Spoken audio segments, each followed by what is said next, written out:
ప్రార్థన చేసుకుందాం. ప్రభు మనకి ఇచ్చినటువంటి సమయం బట్టి మరొకసారి మీ అందరితో కలిసి ఈ రీతిగా ప్రార్థనలో ఏకీభవించడానికి దేవునికి మహిమ కలుగును గాక. ప్రార్థన. మహాపరిశుద్ధుడా, ప్రేమ కలిగిన మా తండ్రి, కృప కలిగిన మా ప్రభు, నీకు వందనాలు స్తోత్రాలు చెల్లిస్తున్నాం. ఈ రాత్రికాల సమయంలో నాయన పగలంతా మీరు తోడన్నారు. ఈ రాత్రికాల సమయంలో ఈ కాపుదలతో మమ్మల్ని భద్రం చేయండి నాయన. ఈ యొక్క వాక్య భాగాన్ని వినుచున్న బిడ్డలందరి మీద ఈ కాపుదల దయచేయండి. ఎవరు బలహీనం ఉన్నారో వారి బలహీనతల నుండి వారిని విడుదల చేయండి. ఈ కృపచేత నడిపించండి. ప్రతి ఒక్కరి కోరికలు మీరు తీర్చి నాయన ఈ భూలోకంలో నాయన మేము బ్రతకడానికి సహాయం దయచేసి పెట్టమని అయ్యా నాయన. నా జీవితాన్ని నాయన మార్చిన దేవా నీకు స్తోత్రాలు. ప్రభువా, నన్ను ఎన్నటికీ లోకం వైపు చూడకుండా నాయన నీ వైపు చూసి రక్షణ పొందుకునే భాగ్యము నాకు దయచేసి పెట్టమని ప్రార్థన చేస్తున్నాను. అనేక మందికి నీ సువార్తను ప్రకటించడానికి నీ సేవకుడిగా నన్ను అభిషేకించేది, కానీ ప్రభువా నాయన సాతాను అంధకార శక్తుల వల్ల రీతికున్న నన్ను నిలబెట్టినందుకు నీ స్తోత్రాలు. ఎన్ని బలహీనతలు నన్ను వెంటాడిన నీ కాపుదల నాకు దయచేసి అందుకు నీకు స్తోత్రాలు ప్రభువా. నాయన సంఘాలను జ్ఞాపకం చేసుకోండి, నీ కృపలో బలపరచండి ప్రభువా. ప్యారిష్లను జ్ఞాపకం చేసుకోండి, అధికారులకు మంచి మనసులు దయచేయండి నాయన. ఈ రీతిగా జీవించాలంటే కృప నాయన అధికారులందరికీ దయచేయండి తండ్రి. నీ కాపుదల దయచేసి నీ కృపలో బలపరచమని యేసు నామమున అడిగి వేడుకుంటున్నాం తండ్రి, ఆమేన్. ప్రభునందు ప్రియమైన దేవుని సంగమా, మీ అందరికీ నా హృదయపూర్వక వందనాలు చెల్లిస్తూ ఉన్నాను. ఇడనాడొచ్చిన సంఘాలు బట్టి, నిలబడిన సంఘాలు బట్టి అందరికీ వందనాలు చెల్లిస్తున్నాను. స్థానిక సంఘస్థులకు వందనాలు చెల్లిస్తున్నాం. మరి దేవుడు మనకిచ్చిన అవకాశము ఎంతో విలువైనటువంటిది కాబట్టి ఈ సమయాన్ని మనం వృధా చేయకుండా దేవుని మాటలు మనం విందాం. ఆయన మాటలు విన్న వారికి ఎన్నడూ మరి ఆయన కొదువు చేయడని ఈ వాక్యం ద్వారా మరి ఎన్నో దినాలు దేవుని మాటలు మనం విని ఉన్నాం. మరి 15 సంవత్సరాల నుండి దేవుని వాక్యాన్ని బోధిస్తూ దేవుని మాటను విని జీవించినటువంటి పరిస్థితుల్లో మరి ఇప్పుడు కొంచెం బలహీనుడిగా బయట ఉన్నటువంటి పరిస్థితుల్లో ఈ దినమున మరొకసారి దేవుడు నాకు శక్తినిచ్చినందుకు మరి ప్యారిష్లో లేకపోయినప్పటికీ నేను ఈ రీతిగా ప్రభు నాకు ఇచ్చిన అవకాశాన్ని మరి నేను సద్వినియోగం చేసుకుంటున్నాను. దేవుని వాక్యాన్ని చదువుదాం. ద్వితీయోపదేశ కాండము 28వ అధ్యాయము 1వ వచనం నుండి. నీవు నీ దేవుడైన యెహోవా మాట శ్రద్ధగా విని నేడు నేను నీకు ఆజ్ఞాపించుతున్న ఆయన ఆజ్ఞలంటిని అనుసరించి నడుచుకున్న ఎడల నీ దేవుడైన యెహోవా భూమి మీద ఉన్న సమస్త జనముల కంటే నిన్ను హెచ్చించును. ఇక్కడ మంచి మాటలు యెహోవా దేవుడు మన కొరకు ఇస్తున్నటువంటి మాటలు, ఆనాడు ఇజ్రాయేలుకి ఇచ్చినటువంటి మాటలు ఇక్కడ కనబడుతూ ఉన్నాయి. మనము దేవుడైన యెహోవా మాట ఎలా వినాలంట? శ్రద్ధగా వినాలి అంటున్నాడు. ఆయన మాట మనం శ్రద్ధగా ఎందుకు వినాలి అని మనం అనుకోవచ్చు, కానీ తండ్రి మాట కుమారుడు, కుమారుని మాట తండ్రి వినకపోతే ఆ కుటుంబము చెల్లాసిదరైపోతూ ఉంటుంది. అలాగే మరి తండ్రి మాట మనం వినకపోతే, మరి ఆ యెహోవా దేవుని మాట మనం వినకపోతే ఎలా జీవిస్తామనేటువంటిది ఇక్కడ కనబడుతూ ఉంది. ఇక్కడ దేవుని యొక్క వాక్యంలో శ్రద్ధగా వినాలి. దేవుని మాటలు శ్రద్ధగా వినాలి. ఎందుకంటే ఎవరైనా వాక్యం చెప్పినా, ప్రసంగాలు చేసినా, ఏం చేసినప్పటికీ కూడా దేవుని వాక్యము శ్రద్ధగా వినడానికి సిద్ధపాటు కలిగి ఉండాలి. ఆ వాక్యము శ్రద్ధగా వినకపోతే మన హృదయంలో మనం భద్రం చేసుకోలేమండి. ఎవరు చెప్పినప్పటికీ వాక్యము దేవుడై ఉన్నాడు అనే మాటను మనం జ్ఞాపకం చేసుకోవాలి. శ్రద్ధగా వినిన ఎడల నేడు నేను నీకు ఆజ్ఞాపించున్న ఆయన ఆజ్ఞలంటిని అనుసరించి నడుచుకున్న ఎడల నీ దేవుడైన యెహోవా భూమి మీద ఉన్న సమస్త జనముల కంటే నిన్ను హెచ్చించును. మనం ఆయన మాట శ్రద్ధగా విన్న ఎడల, సమస్త జనముల కంటే హెచ్చించువాడై ఉన్నాడు. ఎందుకంటే ఆయనకు లోబడిన వారిని ఎన్నడూ విడిచిపెట్టేవాడు కాదండి. ఎందుకంటే మనం చేసే పనులు బట్టి మనకు కొన్నిసార్లు అపనిందలు, అవమానాలు, మరి సిగ్గు చీటు ఇవన్నీ కూడా జరుగుతాయి. అయినప్పుడు మనం తెలుసుకొని, ప్రభువా నేను పాపిని, ప్రార్థన చేస్తూ ఉన్నానని మనం మన పాపములను మనం దేవుని దగ్గర మనం ఒప్పుకొని ఎడల మరి దేవుడు మనల్ని ఎంతగానో అన్నిటికంటే గొప్పవాడిగా చేయగలవాడు. అందరికంటే గొప్పవాడిగా చేయగలవాడు. ఆయన నిజమైన దేవుడని నమ్మాలి. నమ్మకపోతే మనం చేయవలసింది ఏమీ లేదు. నమ్మితాం ఎడల మనము గొప్పవారం అవుతాము. మనం గొప్పవారం అంటే ఆస్తుల్లో ఉండిపోవాలి గొప్పవారుగా అనే మనం ఉంటాం కాదు. గొప్పవారు అనగా దేవుని నమ్మిన వారు ఎన్నటికీ గొప్పవారుగానే ఉంటారు.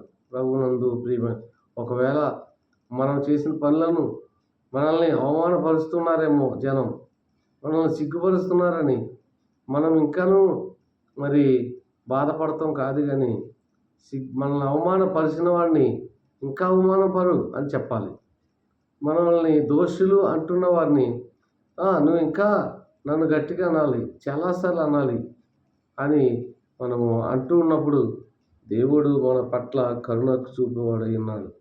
నీవు నీ దేవుడైన యెహోవా మాట వినిన యెడల ఈ దీవెనలన్నీ నీ మీదకి వచ్చి నీకు ప్రాప్తించును. ఏ దీవెనలు? ఇక్కడ ఇశ్రాయేలుకి ఇచ్చినటువంటి దీవెనలు ఏంటంటే చాలా దీవెనలు కనబడుతున్నాయి.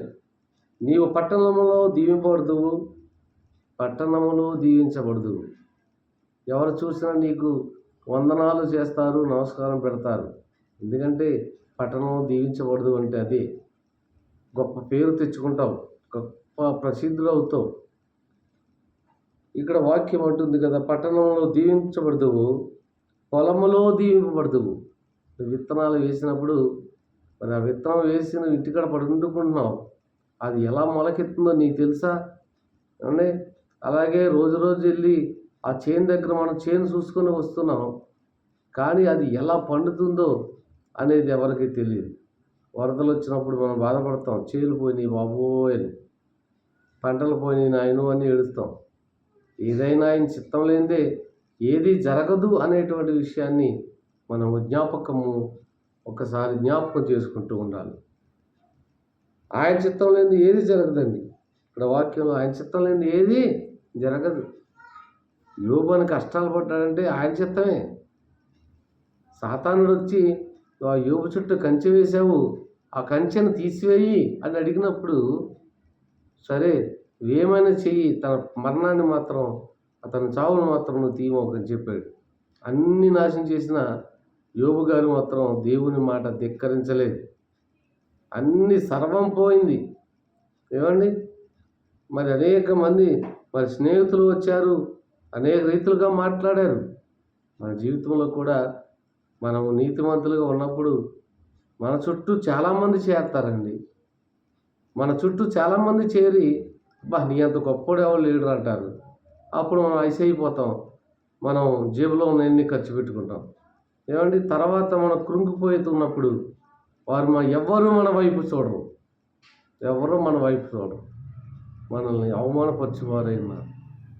కనుక దేవుని వాక్యములో మనం ఆలోచన చేసినట్లయితే నీవు పట్టణంలో దీవించబడదు, పొలములో దీవింపబడదు. నీ గర్భఫలము, నీ భూఫలము, నీ పశువుల మందలు, నీ దుక్కిటెద్దులు, నీ గొర్రె మేకల మందలు దీవించబడును. ప్రియమైన దేవుని బిడ్డలారా, గర్భఫలము దీవించబడుతుంది. చాలామందికి వివాహాలు అయిన తర్వాత పిల్లలు పుట్టక ఎంతమంది బాధపడుతూ ఉంటారు. ఏమండి? మరి ఆ భర్తల మీద దెబ్బలాడే భార్యలు ఉంటారు. భార్యలకు ఏదో తేడా ఉందనుకొని భార్యలు వదిలేసే భర్తలు చాలామంది ఉంటారు.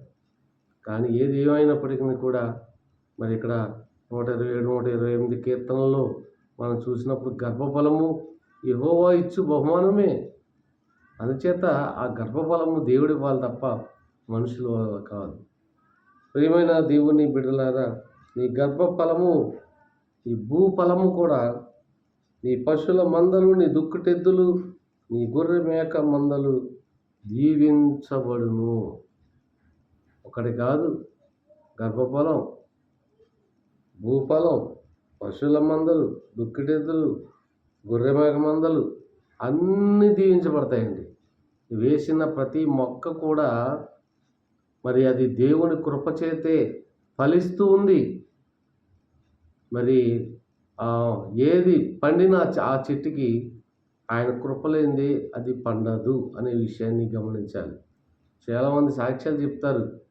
సాక్ష్యం చెప్పినప్పుడు నేను దానికి ఆ ఏరు వేసాను అని, లేకపోతే వాళ్ళ ప్రార్థన చేశారు ఆ చెట్టు కోసం, వీళ్ళ ప్రార్థన చేశారు అనడం కాదు. దేవుని కృప అన్నిటి మీద ఉంటుంది. సర్వము ఆయనదే. అందుచేతనే సర్వసృష్టిమంతుడైనటువంటి దేవుని మనం ఆరాధించినప్పుడు దేవుడు మనల్ని అత్యధికముగా ఆశీర్వదిస్తాడు. ఈరోజు నేను బాధపడుతూ ఉండవచ్చు, అయితే ఏదో ఒక రోజు ఆయన కనికరించగలడు అనేటువంటి ఒక నమ్మకం మనకందరికీ కలిగి ఉండాలి. ఆ నమ్మకాన్ని బట్టి మనము జీవించాలి.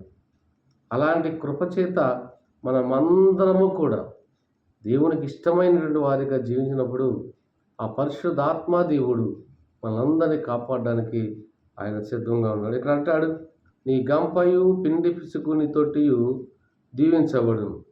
నువ్వు లోపలికి వచ్చినప్పుడు దీవించబడతావు, వెలుపలికి వెళ్ళినప్పుడు కూడా దీవించబడతావు. నీ ఇంటిలోంచి బయటకు వచ్చినప్పుడు, లేకపోతే బయట నుంచి ఇంటికి వచ్చినప్పుడు కూడా దీవించబడతావు అనేటువంటి వాక్యము సెలవిస్తుంది. నీ శత్రువు ఎదుట, నీ మీద పడు నీ శత్రువులు యెహోవా నీ ఎదుట హతమగునట్లు చేయును. నీ శత్రువుల కోసం నువ్వు పగ తీర్చుకోవాలని ఏమాత్రం ఆలోచించవద్దు. ఒకవేళ నేను ఎవరైనా అవమానం చేశాడు, నేను ఎన్నిసార్లు ఆడిన అవమానం చేయాలి అనేటువంటి ఆలోచన మనం కలిగి ఉండకూడదు. ఎందుకంటే మనల్ని సిగ్గుపరిచినా, అవమానపరిచినా వాడు శత్రువు అయినప్పటికీ కూడా యెహోవాయే ఆ శత్రువుకి సమాధానం చెప్పగలవాడు. కనుక మన జీవితంలో అనేకమైన విషయాలు బైబిల్ పరిశుద్ధ గ్రంథంలో కనబడుతూ ఉన్నాయి. మరి ప్రతి ఒక్క పనిలో కూడా మనం ఆయన మీద నమ్మకంతోనే ఉండాలి. దేవుని వాక్యము ఎంతో యథార్థమైనటువంటి 10 నెలలు బట్టి బలహీనంగా తిరుగుతూ ఉన్నటువంటి నన్ను ఇప్పుడు బలవంతుడిగా చేయడానికి ఆయన సిద్ధంగా ఉన్నాడు. మరలా దేవుడు నాకు ఎక్కడ ఏది చూపిస్తే ఆ వైపుకు వెళ్ళడానికి సిద్ధంగా ఉన్నాం. దేవుని సేవ కొరకు, పరిచర్య కొరకు మీరు కూడా ప్రార్థన చేయండి. మా కుటుంబం కొరకు ప్రార్థన చేయండి.